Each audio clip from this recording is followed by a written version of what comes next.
Right, can I just say before I begin, you lot are far more patient than I have any right to demand. So, thank you just off the bat for the people who have waited for this to start since, it was accidentally scheduled 3 times, and that was a sign of the cataclysmic events to come. So, yeah. Anyway, MyStreet. What a great beginning to the one that's actually arguably one of the most important moments that occurred for me 5 years ago, right now. But I'll get to that once I actually display what's on screen, because that will help. Okie dokie, so Travis in Paradise. Let's try and load that. Okay. And it's not moving. Okay, there it is. Now it's moving.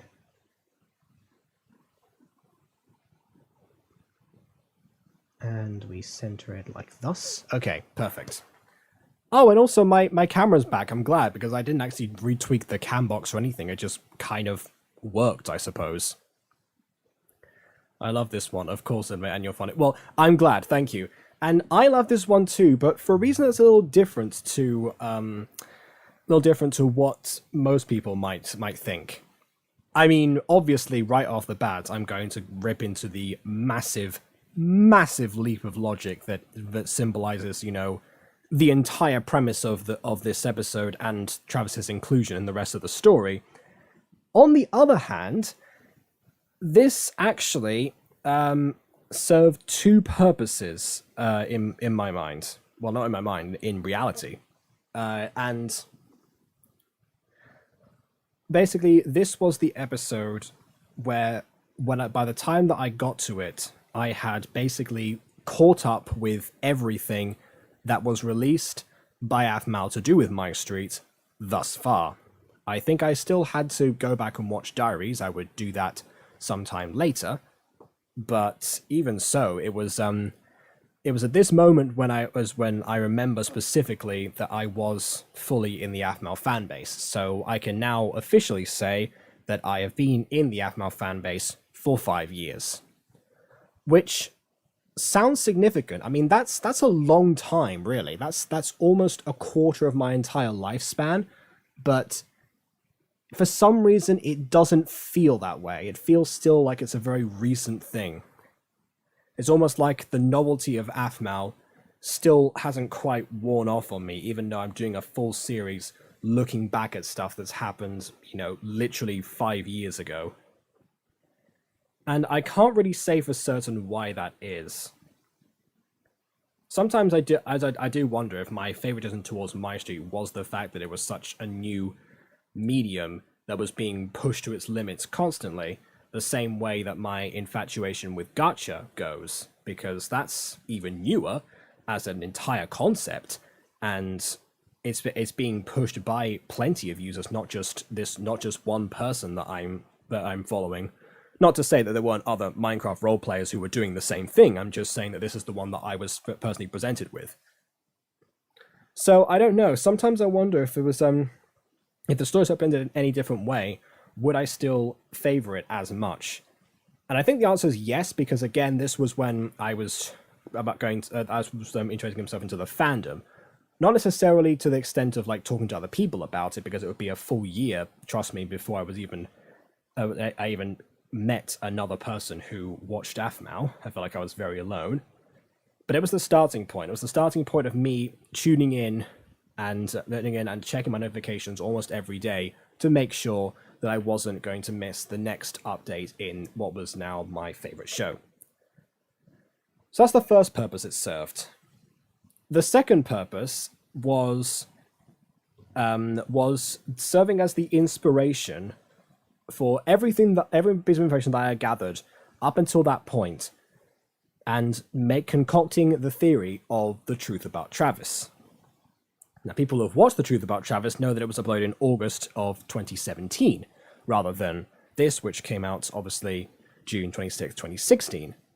And was there any reason that I held off on the idea? Well, frankly, no. There wasn't actually anything specific other than maybe the fact that I was concerned that no one was going to actually watch it. But then I think about the state of my channel back then, I think, was I ever concerned about what people were going to actually watch until much later? I'd argue the truth about Travis actually cemented what people were going to want to watch from this point onwards in my channel, and that's when I started being concerned about it. And strangely enough, that's when I actually saw a significant growth in subscribers from the 56 that I had at that point. Also, hey to Lord Fox Prettier, sorry, I saw you there. So yeah, basically this was when I was thinking, okay, well, I need to look at this character of Travis, and I kept the script in my computer for about a year, and then obviously when the whole when Emerald's Secret wrapped up, and there was all this speculation about Travis in general, it somehow clicked that this was the moment to go back and try and talk about this thing this mystery that was going to be eclipsed by what was in that segment. Ironically enough, it was because of Emerald's Secret that people were interested in the video in the first place, I'm pretty sure, but yeah, that memory. Yeah, again, I'm obsessed with dates and times and such, so this stuff is always engraved in me. And yeah, exactly 56 subs, yeah. The truth about Travis was, actually, the reason I remember that actually is because I was constantly telling people that's how many subscribers I had beforehand because I was on an expedition, and people were talking about my channel and wondering about that. In fact, there's one comment on Truth About Travis that actually is from people from that expedition, and immediately afterwards, that video ended up skyrocketing the numbers, and it all became much more muddled and confused and up to that point. Because yeah, I would stay at one particular number of subscribers before that video was posted for the longest time, like sometimes months on end. So yeah, 2017 was actually pretty slow for me until that video. So yeah, pretty much basically that was why it was so significant. Like you can point to two very distinct eras of my channel, even if I still do some of the same content I did from back in the, I guess, the classic Jacob phase. And yeah, I think so. In fact, particularly, I don't know if Aaron is still here, but Beanie Boy actually mentioned that specifically, that that even though he saw my channel and I started my channel after Truth About Travis was published, he actually said that he missed the stuff that I did previously, which was just, general Minecraft and my own roleplays and stuff, which were mostly based on Paul Sawyer's Jr. back then, because obviously this was before AFMAL was a thing in my life. So, yeah, I don't know. There's a lot to remember, basically, about this. But the true question for today, obviously, is, does this particular episode hold up? Despite all of my personal biases and great memories associated with this particular episode, much like the other ones people have a significant connection with, like the whole meeting FC, the first kiss, the prom date, all of that stuff, does it actually hold up 5 years later as an episode on its own and as a part of the whole that is MyStreet? Which, of course, is always the question, but we're going to answer it today as if it's for the first time. So, without further distraction, on with the reaction. Which I'm going to rewind because it, for some reason, has skipped forward.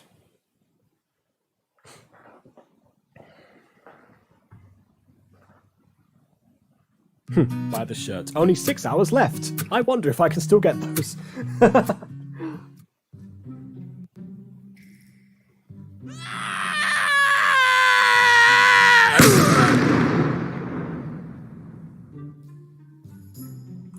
Okay, look at that crater.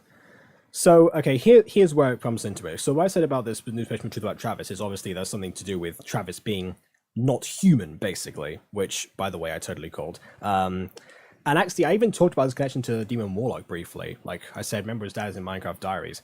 But either way, I knew that something was up concerning the fact that he survived a hole which went down, let's see, 1, 2, 3, 4, 5, 6... and the rest of it is hills. So let's call that 6, maybe a generous 7. So he created a crater that was 6 meters deep. Well, first of all, considering how far he flew, he probably would have made something much worse, but also shattered his bones on impact. So who even knows, basically. But yeah, that's a 6-meter hole right there. That's nothing to scoff at. I mean, I'm sure that was made with one, like, huge TNT blast. I'm sure there was like one block that could do all of that evenly placed damage to the somewhere in the mod packs. I imagine anyway.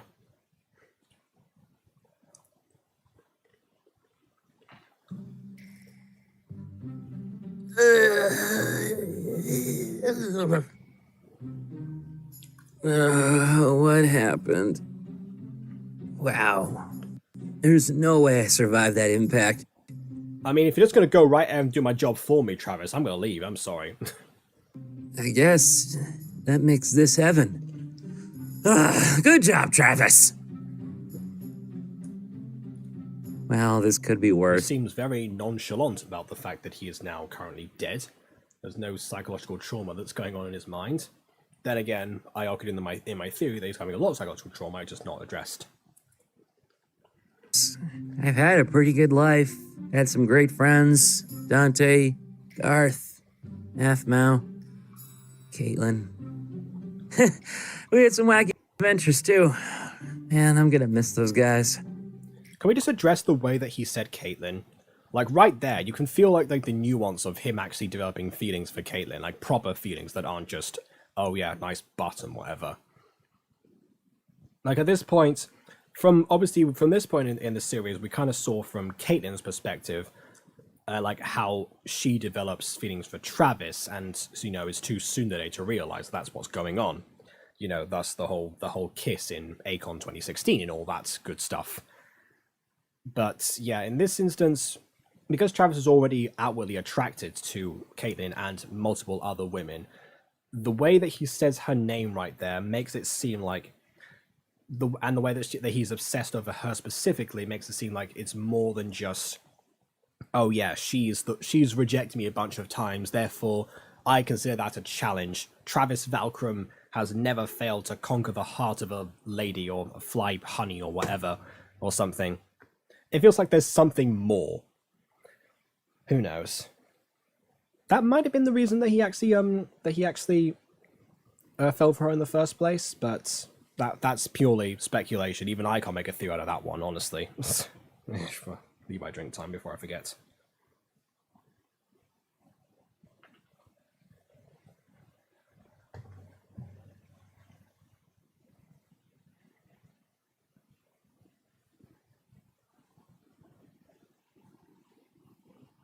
I'm sorry about the connection, by the way. I wonder if they're gonna miss me.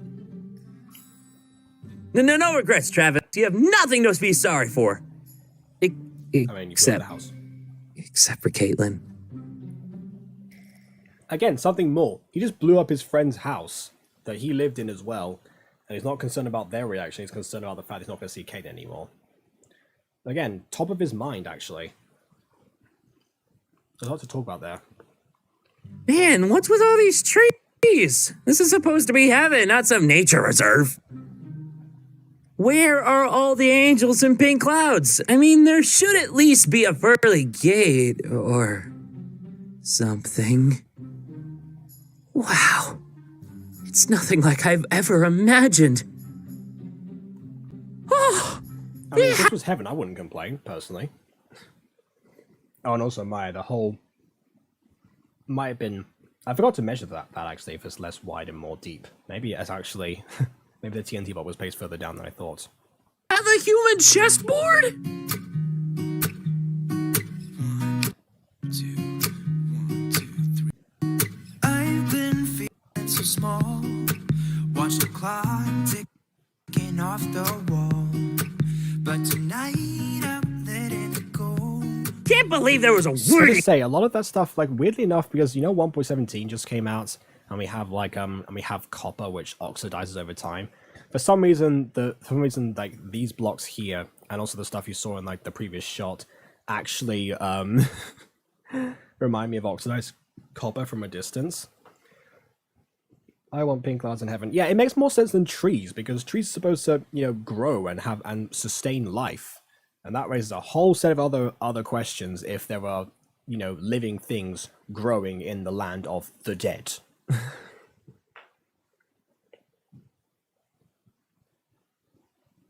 English for the chessboard. Isn't this heaven? They should have like 1 million human chessboards. Well, heaven's probably a big Man, place. heaven sure is swanky.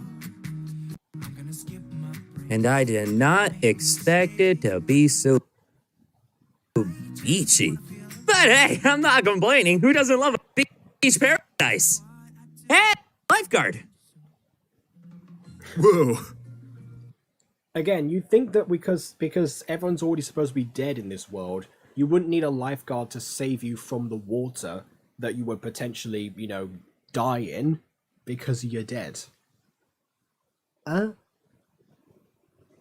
you alright, mister? You don't look so good. Aside from being dead, I'm doing all right. So I get this is heaven and it looks great. Believe me, no arguments here. I'm just saying that, actually. Not gonna lie. But I'm a little lost, and I'm trying to find the man in charge. Do you know where I can find him? I guess you mean God. Oh, Travis, you're always lost. Hold on a second. I'm trying to correct, lifeguards. Yep, Arthur looking at. Oh, correction. Okay. Well, okay, but still, like if you really want muscular guys in heaven, I'm pretty sure that could already happen. Not gonna lie. Seems like it would be fairly easy to do that. Anyway, I closed chat down for a second. There we go.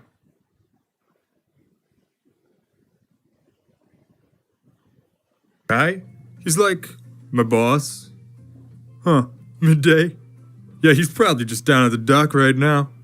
It's over that way. So he goes by Guy. Huh. Never would have guessed.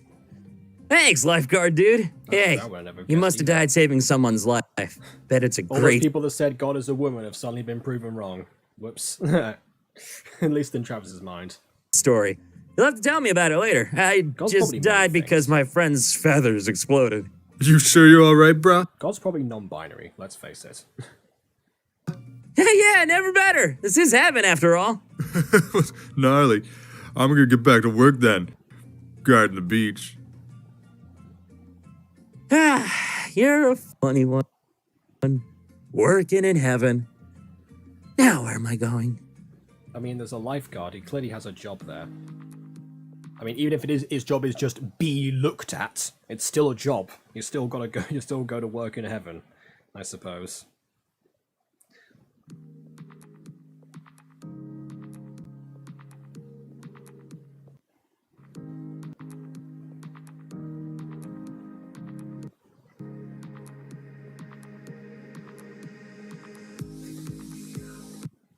Kawaii-chan!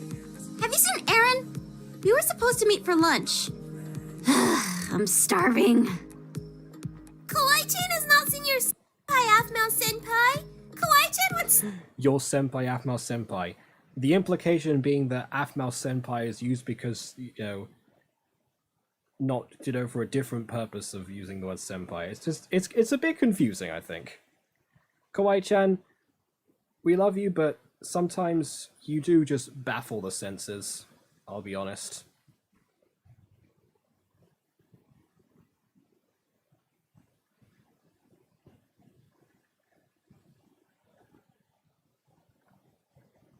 By the way, people are wondering why I'm looking down. It's because I'm sending a Stay and link help to you, but the she's stream. late for diving lessons. Diving? I thought Mifo didn't like water. Yes, which is why she's wearing a swimsuit. Idiots. Aphmau-senpai is confused again. Cats don't like water, but Mayflow loves swimming. Bye! I'm pretty sure that cats don't like water because it gets in their fur. Mifwa don't have that much fur, so I imagine that wouldn't translate over. Maybe they don't like getting their ears and tail wet? That's pushing it. I mean, who likes getting their ears wet? Who's had water in their ears before? It's not pleasant. Human, Mifwa, or otherwise.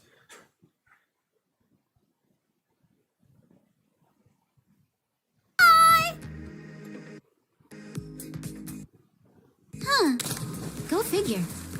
No, that is not an acceptable grass skirt. It must be authentic. Not cheap stuff will work. Garth? What are you doing looking for a grass skirt? So Kawaii-chan, I'll get her one. Oh, by the way, oh, okay, I see the chat. Yeah. Travis, where are your wings then if you think you're in heaven? That's a good question. He was expecting angels, so you would have thought, potentially, yes. I mean, considering what he tries to do later in the episode, he probably thinks that he can fly anyway. But we'll see that later. Swimming is society's form of undetected torture? No, come on. I love swimming. Swimming is amazing.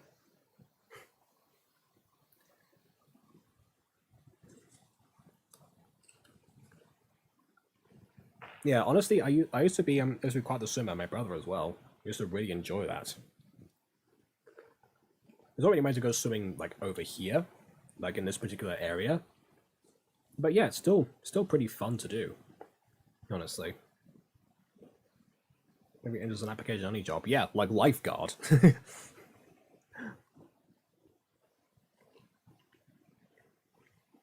Is Question going to take the bow of her tail? No. I guess not. Maybe that's just permanently stuck on or something.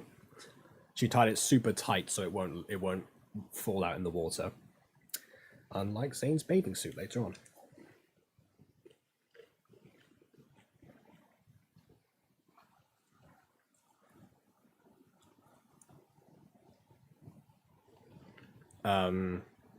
Why is there suddenly no sound?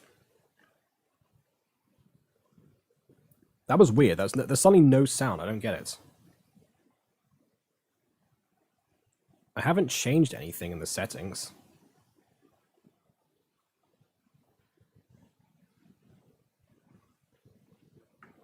Let me just go back. Let's roll back a bit. Huh. Go figure. Okay. No, that is not an acceptable grass skirt. It must be authentic. None of this cheap stuff will work. Again, Garth? implication of what is going to happen later. What are Foreshadowing. you doing looking for a grass skirt? I, told Kawaii-chan I'd get her one. Yeah, that's it. But Kawaii-chan's the one who scratched all the grass skirts in the first place. That's why there's a shortage right now. She's the reason. But don't you think she'd like this one instead? No way. Pele insisted on real...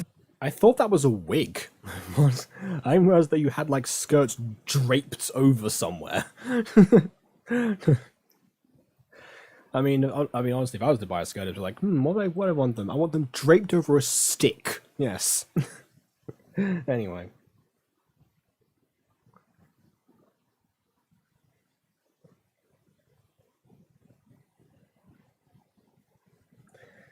And of course, I paused to make a joke about skirts, and now... grass skirts. Apparently, they have a better sway. Who's Spile? Wait. Never mind. I'm already late to meet Aaron for lunch, and I'm starving. We're supposed to meet at the restaurant, but he's not there. Have you seen him? Yeah, actually, I just talked to him down at the dock. He said he was going to meet you there.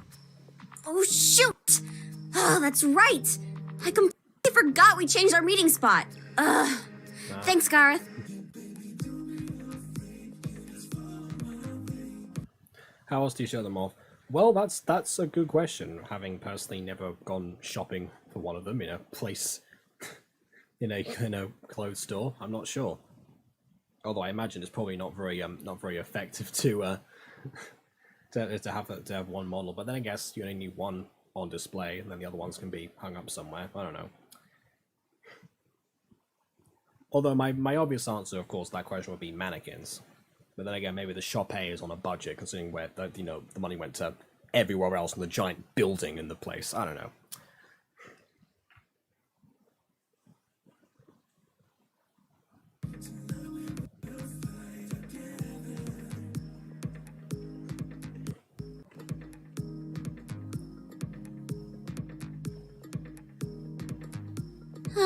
Now Well, that where? was not a so long shot, wasn't it? That wasn't even on my computer. That was just Atma looking around for several seconds going,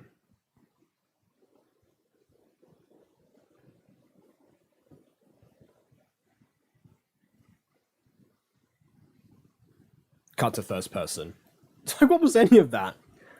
If there's one thing that I think is consistently consistently bad in this particular season, it's the pacing. Because some of it's just like, yeah, I don't think this is necessary. Good lord, no.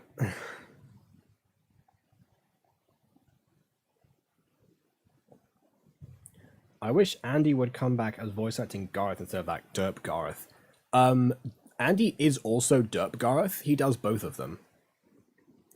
But yeah, I see what you mean. Smooth Gareth, deserves to be around as well.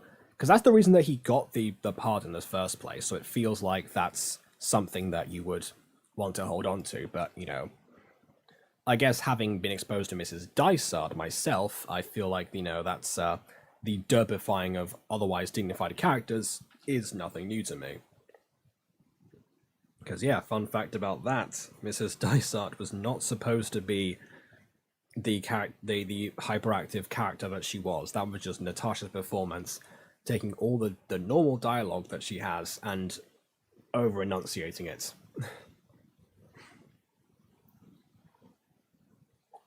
Where is he? I didn't miss him, did I? Half-Mao? Oh no, you're here too? Travis! Yeah, it's me. Travis! What are you doing here? How did you... Yeah, I can't believe it either. But what about you? I didn't think I'd run into you here. I mean, also, what are the odds, right? They just so happens to get blasted off in the exact direction of Love, Love, Paradise with the exact force not to over or undershoot it. I mean, that's got to be the most convenient thing that has happened in this entire series. Like, bar nothing else, I don't think. Although, also, I feel like it's time for me to mention something that, as much as I try to erase it from my mind, I really cannot stop thinking about. Lucinda is on the island. Lucinda knows that they forgot Travis. They're going to bring Travis. They probably even had a ticket for Travis. And nowhere did she think to pronounce the words Traviska. Remember? From episode 28 of season 1? The one that I hate with a passion? Yeah? The one where it turns out Lucinda can teleport literally anyone, anywhere? In fact, in that stream, I probably mentioned that this could have happened in Love, Love, Paradise. But specifically, obviously, in Starlight, when everyone needs to be teleported around, Lucinda seems to be very experimental with her teleportation. Like, she's not sure if she did it or not. But she did, clearly. Traviska. It's even teleporting the same person that she teleported before. And chances are she could have even made him invincible. She had to have him take a massive fall, and that would have explained that. You could have still thought that he was dead, even if Lucinda overshot because of the distance or something. Who knows? There are so many other ways that this could work, and it would have made sense. So I guess in terms of answering whether this holds up or not, it contradicts the past, it contradicts the future, and it doesn't make sense in the present. So it actually fails on all accounts. Now I think about it. Jeez. Do they need to enchant the place previously? I mean, if that's the explanation, then honestly, episode 28 probably is not as bad as I thought, because she would have enchanted her own house. But was that ever actually properly expressed, that you needed to enchant a place to teleport somebody around? If so, wouldn't Starlight have already been enchanted because of the secret that was there in the first place? And follow-up question, if it wasn't enchanted, how come she could still teleport people around there anyway? I don't know. Again, if that's the explanation, it would take a long time, but even then, she hasn't made a single effort to do that. She was mostly been asleep this entire time, because, nocturnal. So that's yet another option that she could have taken to help Travis and bring him here without thinking that he's dead. But The no, last time I that's saw you, we insane. were all hanging out together at our house, and then I made everyone disappear. Is this what happened? Did I do this to you? What? Don't be... But Aphna wasn't there, so even... No? Her enchantment, that's why it was experimental. Yes, Well, even yeah, exactly. But what? No. If you mean the teleporting in season 6 was experimental, then maybe. But again, is there anywhere that it actually? By an MCD, it was expressly used to enchant a place. Okay. Well, if you can find that, please send that to me. Otherwise, I'll take your word for it for now. But otherwise, it's just like, my goodness, that needs to be addressed. And also, why do you need to enchant an entire building? In theory, couldn't you enchant a specific location? Like, for example, Lucinda could enchant maybe like her room or something, and then teleport Travis there with Traviska. Because clearly she didn't enchant Travis's house unless she's not telling us something. So it's only the destination that will need to be enchanted by that same logic. So even so, maybe even if season 6 stuff does work, it still fails to make sense here in this episode. So I'm still going to complain about it. Ridiculous, Travis. You didn't make me disappear. We all came here. You mean I killed everyone too? Even Caitlin? Oh. Again, he's throwing Dante under the bus a little bit here, especially, because he's his best friend and everything. But again, in the Truth About Travis theory, I actually argue that Dante's actually responsible, like, not intentionally, but he's pretty much responsible for Travis's declining mental state and corruption as a person. Like, obviously, flirtation stuff aside, that's not really what I mean. I mean in terms of, like, him going insane, imagining people's families and stuff, forgetting everyone existed. That was mostly down to Dante's request and the way that he handled the secret of Travis in the first place, until it was necessary to bring another roommate in and, pay off all the exploding feathers and stuff. Not the exploding feathers, the feathers in general. So I guess Travis blowing up the house with all the feathers in it, using feathers, actually might be poetic justice in a way, if again you follow along with that theory. Something I understand, shouldn't Travis's skull be broken by explosion? Every molecule in his body should be broken by the explosion. He should probably have several different types of cancer because of the radiation of the explosion as well, but also the fall of the impact. He could have either died from the explosion, died from the shock that happened, or he could have died from the fall. But none of those things killed him. And trust me, I cover all of that in the theory. That's the best I can. Because yeah, back in the day, this was the gaping plot hole in the series. Like, everything to do with Travis. Because he fit in so little compared to everyone else. Even not just because he was like the new guy, obviously Ethan Justin was in the new guy, but just the way that he was handled in the series in general, from the Not Alone buddy stuff to this, I suppose.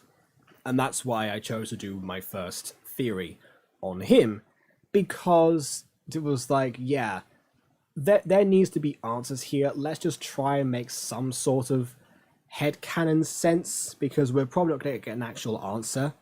And lo and behold, 5 years later, we still don't have an answer that properly explains a lot of stuff about Travis. We know about the Demon Warlock and all that stuff, but we still don't know, again, how he survived this, how there's the explosion, not the explosion, sorry, the fact that everyone forgot who he was, and why he ended up going so insane. So yeah, and then it's not like Michael even stepped in during this time either. So who knows, was he even present in his body at the time?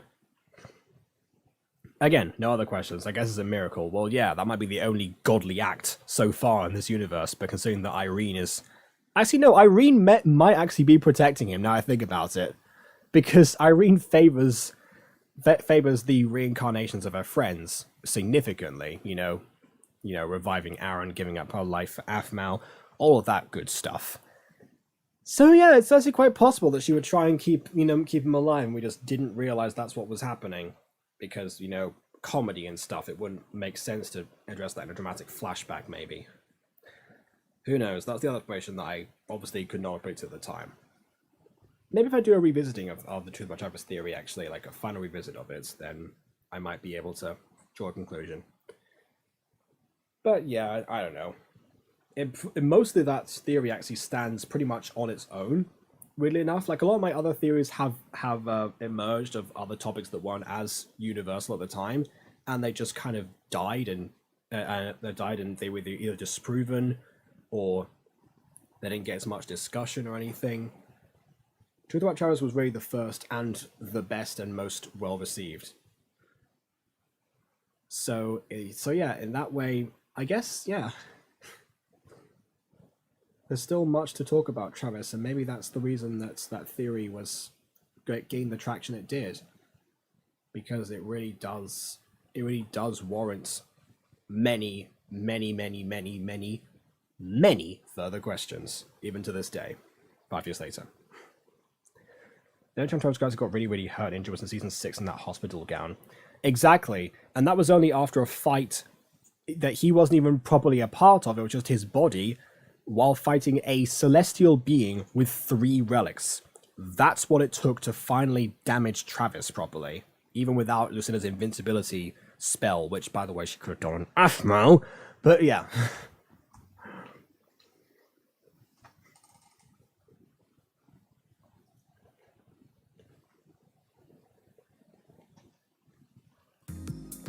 Irene, why? Not Caitlin. Wait! So that means she's here in heaven too. This isn't heaven, Travis. It's Love Love Paradise. It is? Really? So that's what we're calling heaven now? No, Travis. Travis, you mean aren't? you don't know the super Love Love Paradise resort that everyone seemed to know in the first episode? With all the exclusive tickets and everything? No wonder they left it behind, jeez. In heaven.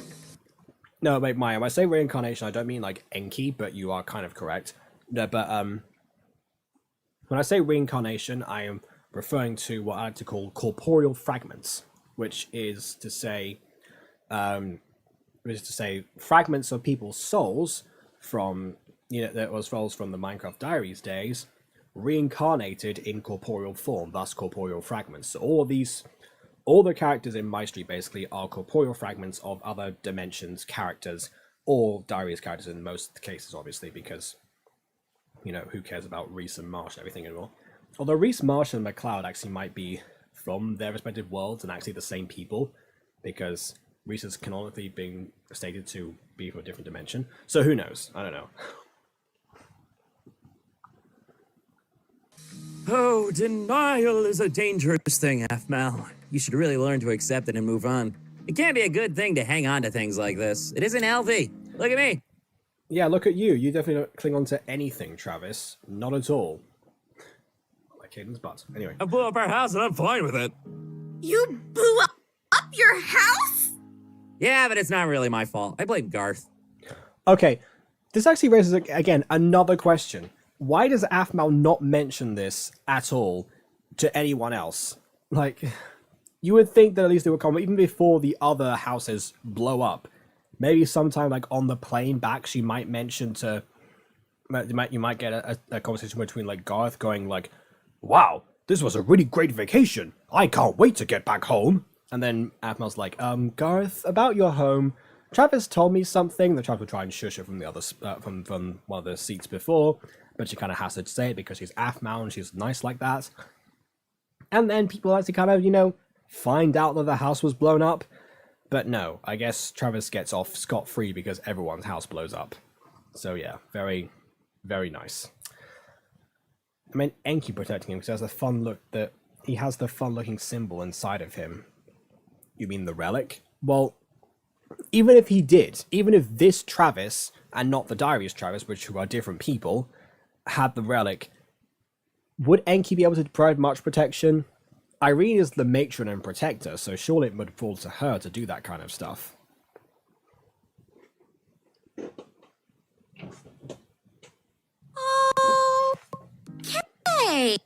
Okay. Travis, maybe you should come with me. I think you may have hit your head pretty hard. Oh, trust me, you have no idea how hard he hit his head. Ooh, is that guy breathing fire? Man, heaven's got everything. Travis, no, wait, come back. I mean, he's holding up fire, which grants a decent effect. He's not really breathing it. I just wanted to get some lunch. Hey, Af, what's up? You here with Aaron? Oh, Caitlin! how fitting. Hi! You'll never believe it. Travis is here on the island. You're right. I don't believe it. Come on, Caitlin. I'm serious. Travis is here. Are you feeling okay, Aphmau? I'm fine. I mean, she's Look, he's hungry. right here. Are you feeling okay, Aphmau? Caitlin, I lost Travis. Okay, You calm lost down. Travis. We forgot Travis, remember? Right. Yeah, but Esmond enhanced Gareth. I wouldn't Enki protect Travis. Esmond wasn't the one to enhance Gareth. That was the thrower potion of the strength. It's the same thing with Caitlyn. And even then, if Esmond enhanced Gareth, it would have been Diary's Gareth, not MyStreet Gareth. I mean, even MyStreet Gareth's, dormant Jury of Nine form, episode 3, that was still because of Zane that I even got that, not because of Esmond. So yeah.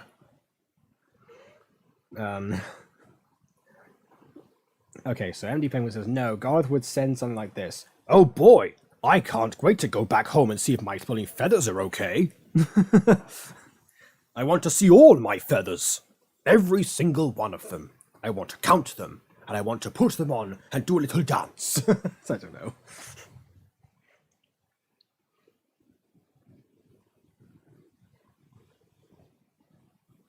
He's probably right where we left him. Maybe you just imagined him, okay? I know that, Caitlin, but he's here. I saw him. I mean, he looked awful, but it's definitely him. I didn't imagine it. Same difference. Don't know how he got here, but we have to find him. He thinks he's... Yeah, no, not here, Nancy. Before the start of the rest. Yes, why are we talking about MCD so much? I'm talking about these people in this episode, the corporeal fragments, the MyStreet versions. I understand that the Divine Warriors had descendants who were enhanced in their forms during that time, but this is a little bit different to that. Okay? Alright, got it.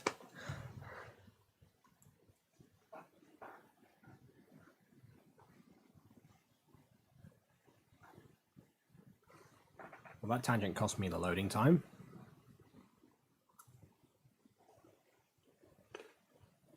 dead, and that this is heaven, and that nothing can hurt him. He keeps trying to do really stupid things. We've gotta find him before he does anything dumb. It's Travis. He's probably doing something Okay. already.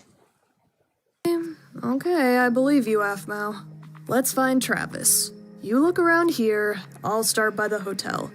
I'm sure he didn't get very far. Thank you, Caitlin. Kenneth's gonna go get the hotel staff room. No report, Aphmau. Just come tell me like it's the sea, Magnus. Yes, because MC is the same universe, but yes, it's the same universe, but not featuring the same people. We can work on the logic of the universe, but in terms of like enhancing people, protections of descendants in different forms, I don't know. I mean, Travis didn't seem particularly protected by Enki a lot of the time, did he? I don't know.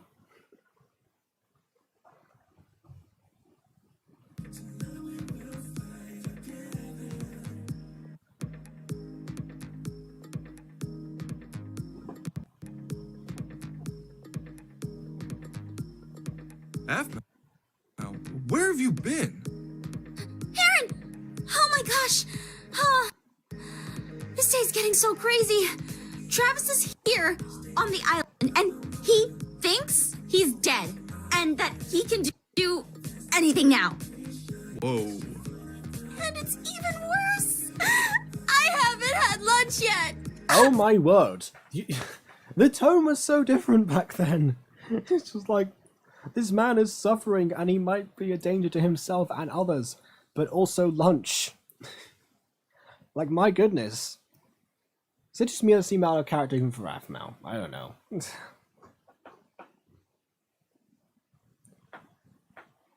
So hungry. We need to save Travis from himself. Ah. Calm down. Let's take this step by step. First, you should really eat this. Love cookie for Afal. What the heck? Also, she's in creative mode. How did she manage to eat that? Oh, think Irene! Aaron, you're the best! Okay, let's pay attention. Love cookie's there. And she just points to the sky. Oh, she did her transition thing, didn't she? Yeah.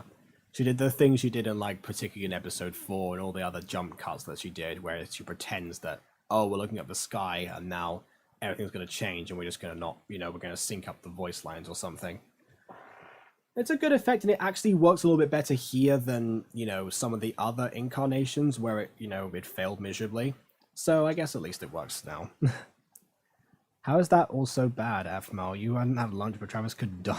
Yeah, exactly. Cookie from the sand. Yeah, that's true as well. Yeah.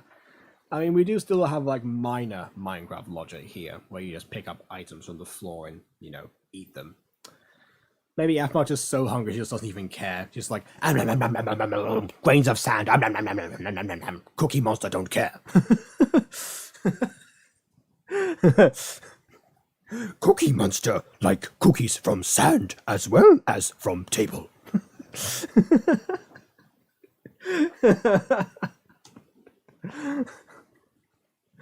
Love cookie for Afmal is very delicious cookie, even from the sand. Perfect treat for the beach during summer vacation. Anyway.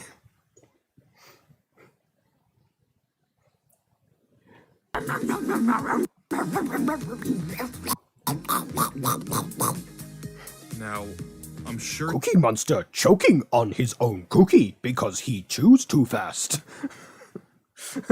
Cookie Monster serves as cautionary tale for the youth of today.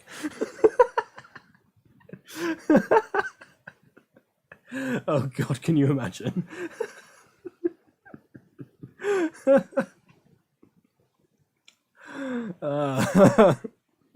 I think I saw a sketch once of the Cookie Monster in rehab or something. It was hilarious.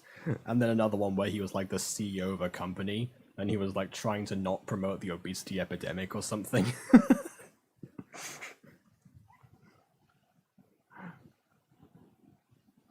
he's fine.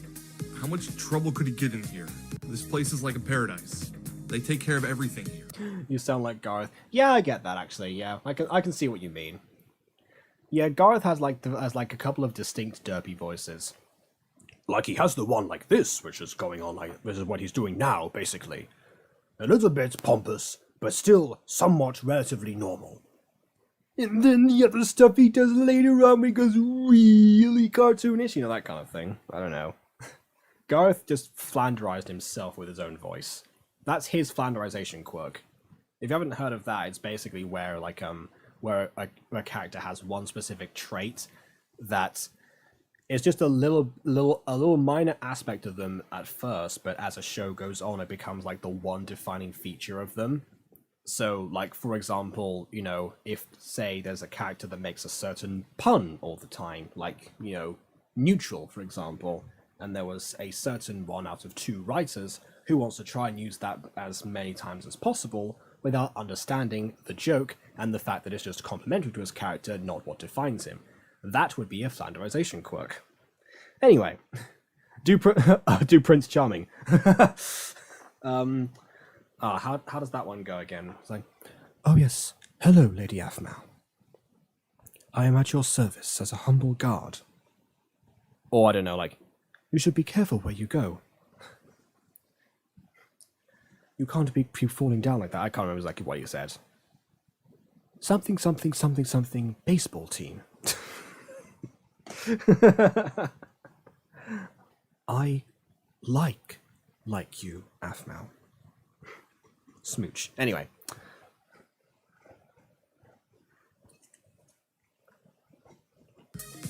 Oh, guys, there's like a code 1 emergency over at the hotel. A code 1? That's the first thing they put into the code. Literally the first thing. I was like, okay, alright then. Oh no, that's gotta be Travis. We don't know that. It could be anyone. I know it. Follow him.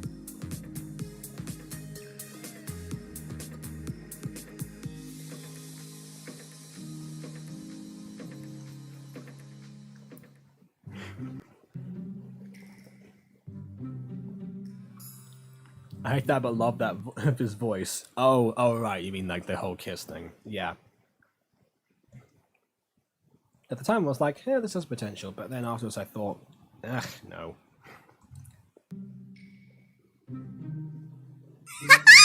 See, Aaron, what did I tell you? I was right. Ha!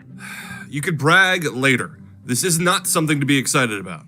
I also love the fact that I can all see him very clearly, even though from that distance you could barely tell if there was any figure whatsoever. So yeah, good on Travis for really standing out, even from far away. I'm sure that will give him an ego boost when he calms down. Oh, shoot! We'll never be able to save him in time! Don't do it, Travis! This is reality, not heaven! Oh, look, there's Atmal. Yes, and she really thinks I can hear what she can say from several meters up in the sky. Oh, how cute. There's too much wind in my ears. I can't hear a word you're saying, idiot. And Aaron. Oh, they're so cute and tiny. You guys, I'll be down in just a second after I'm done admiring the view. We should have a barbecue later. Travis, you've had enough fire for a day. Don't ask for a barbecue. Wow. Love, heaven is pretty spectacular. I also love the fact there was like an edit. I think it was done by Moonty actually, but it could have been by somebody else. I can't remember. It's like during one of Atmal's reaction things where they actually put like dialogue over this bit. It was either everybody do the flop or do a flip or something, whichever one it was.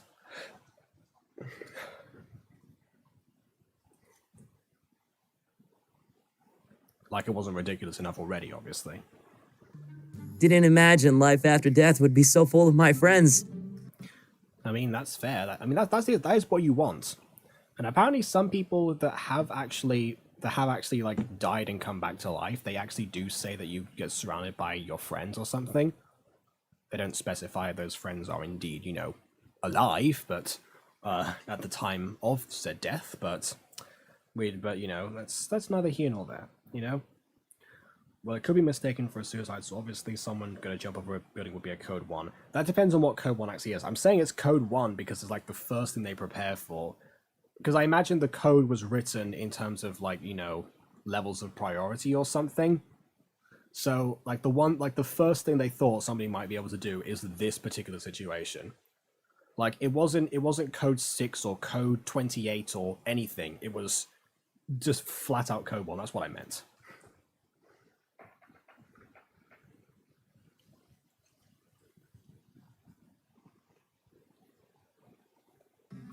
But maybe something happened to them. Af never did tell me how she died. Anyway, it's time to try out this fancy new high dive. Travis!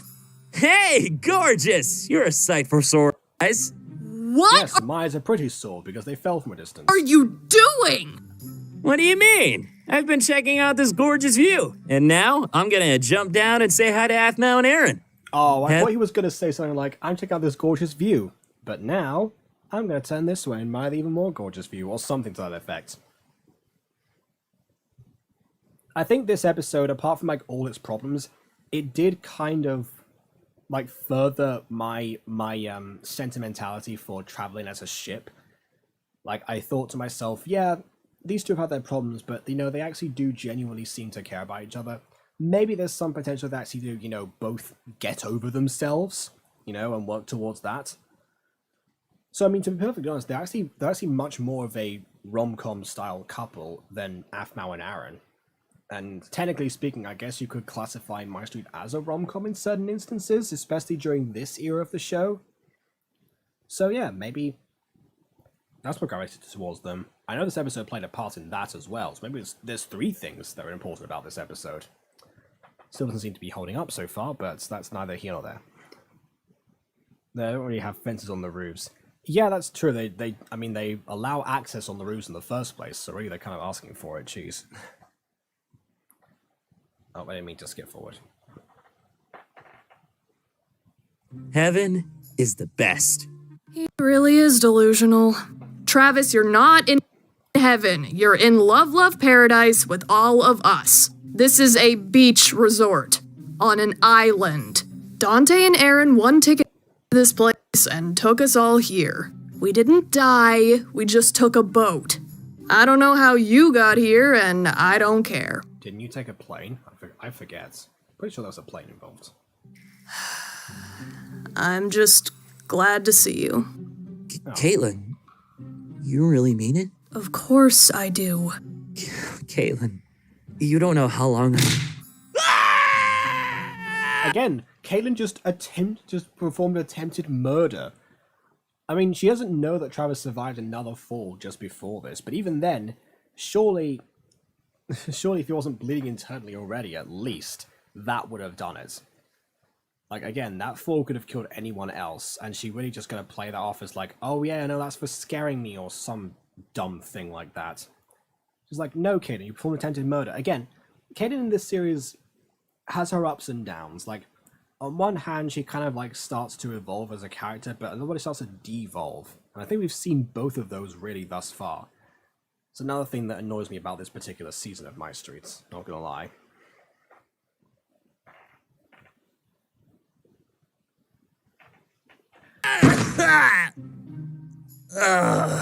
Right, okay, so we've only got a 2-meter crater this time. That's an improvement, I guess. Clearly Travis is still going to be alive, you know. Now that's... the cumulative add up to that will definitely be causing some other lasting impact, but no. Alright, just, I guess, celestial being it is, then.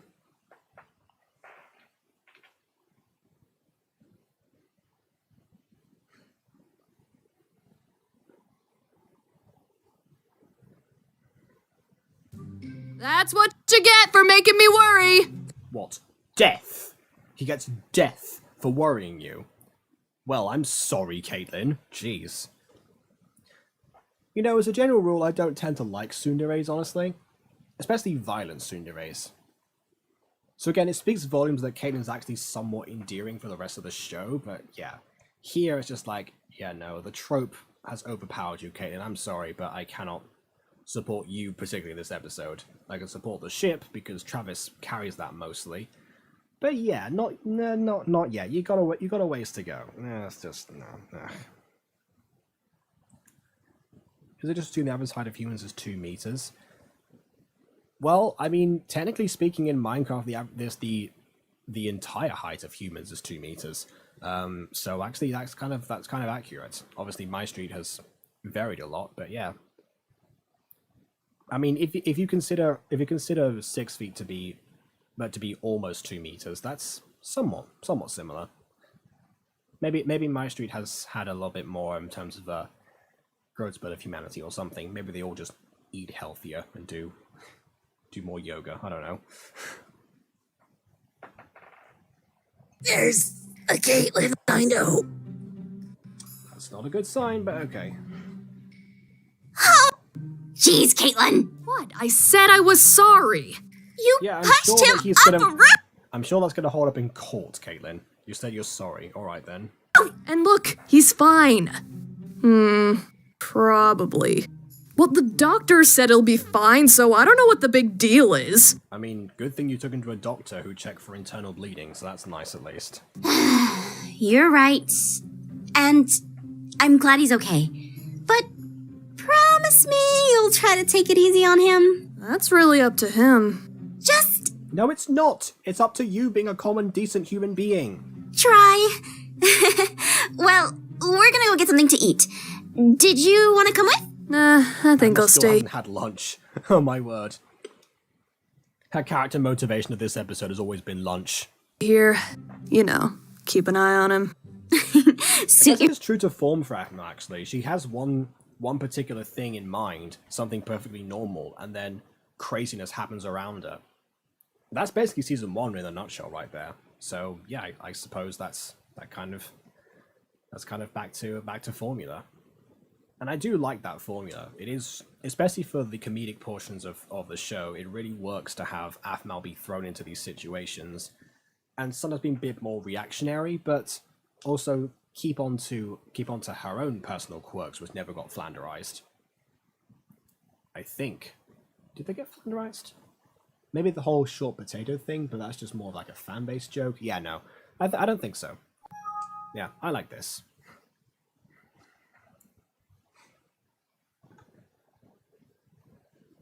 Yourself. You big softy. Travis, you really worried me. It's just what I do when I'm out, so That makes up for nothing. I don't care if it's the second time she's kissed Travis. That makes up for nothing. You still tried to kill him. And yet, for some reason, I supported the ship here. I don't know. Was it all just coincidence that I happened to finish the series not only just around the time that Things Drop High had just concluded, but also when this episode came out? Was that all just fate? Was I really in the exact right place at the exact right time?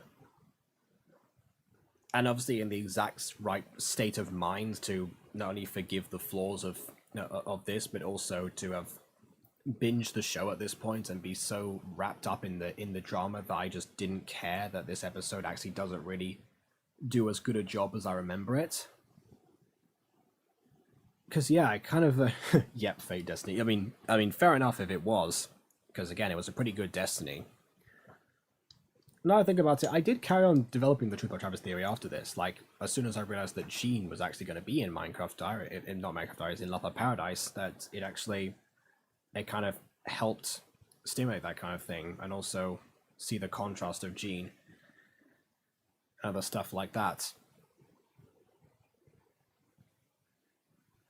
I mean, by this point, maybe that's why I panicked and didn't actually release it as well, but because I knew that was going to keep progressively improving, and I didn't have the editing skills back then to do it. I don't know. Something like that. I think it was also fate that I posted Truth About Travis when I did, because I sometimes wonder if I'd actually posted it around this time, would it have gotten the traction that I thought? And there's a real good chance that it wouldn't, honestly, because the only Aphmau theory that I think was circulating around the time of this was actually the FC is Aaron theory, because that's really the only thing people had to theorize about, apart from, I guess, this, which I didn't really portray. And yeah, all the stuff and most of the comments at the time of Truth About Travis were actually about there's dad being the snake-eyed man, so Emerald's secret wrapping up was great, because, again, that's when people started to actually properly theorize about Aphmau, and particularly about Travis. So, I guess that was fate too. I mean, usually my advice for this kind of stuff is actually, is don't wait, post the stuff and see what happens. But if I hadn't waited, and if I hadn't looked at this episode, written the script, waited a year, and then posted it afterwards, once I finished the video, then I wouldn't have been touched with the comments and everything like that. I wouldn't have looked at Aphmau in such intrinsic detail. I wouldn't have actually gone on the wiki so many times because I was gathering information for theories. I wouldn't have found the fun and games section where I actually started doing, started having role plays of my own and of other people, with other people, and interacting every single day with people in the Aphmau fandom. I wouldn't have looked into a community Discord server later on, in which case I wouldn't have met people like Shiny, for example. By that time, I'd also met people in the Apple Wiki, so like BB, Natasha, and Nasib, who I was already talking to on Discord for the most part. And I wouldn't have started to collect a bunch of people that I could really talk to about Aphmau. And moreover, I wouldn't have found people that were basing the production of Buttercore around what Blue Jay Studios back then and Catface now have actually achieved. I really even found the people that I actually cast in the Mutant Girl, the people that grew up with voice-acted gaming gacha content from Aphmau. So yeah, there's a lot. Like, I came this close. Like, the odds were so infinitesimally small as to how that all lined up. And yeah, there's probably trillions of combinations of that story where I probably came off, benefiting far more, I guess, damaging myself a lot less, but I don't know, there's a lot of stuff that I don't think I would trade anything. Unless I knew the alternatives, obviously, but if I was told to go back to this particular moment and change the way that I actually looked at things, like even just the slightest bit, that could have been it. That could have been so different. I guess I'd have the power of hindsight to know how to realign everything, but so even then I'd still be thinking about what already was. So yeah, I guess I'm just really grateful that that my own synaptic firings and the synaptic firings of the person that was, they still continue to inspire me to this day, lined up in the exact way that they did. Maybe even if this episode had been different, maybe if it had all actually made sense, if it had all lined up perfectly and explained everything, there would have been nothing to theorize about and thus no video for me to produce. So I guess I ought to be really grateful for MyStreet and its flaws. Like, the flaws of MyStreet obviously make a lot of the stuff that happens interesting and worthy of discussion. And, here I am doing discussions 5 years later of the same thing. So yeah, actually, I think in terms of like the whole either don't wait or whatever, the usual stuff that I preach, that doesn't matter today. You know what? I'm going to leave off with a different message. And that message is, art doesn't have to be perfect, because sometimes the imperfections are what make it amazing and change someone's life. On that note, please leave a like or dislike, because your opinion matters. And subscribe if you've not done so already, obviously. And I checked prior to this video already to see when the next video is.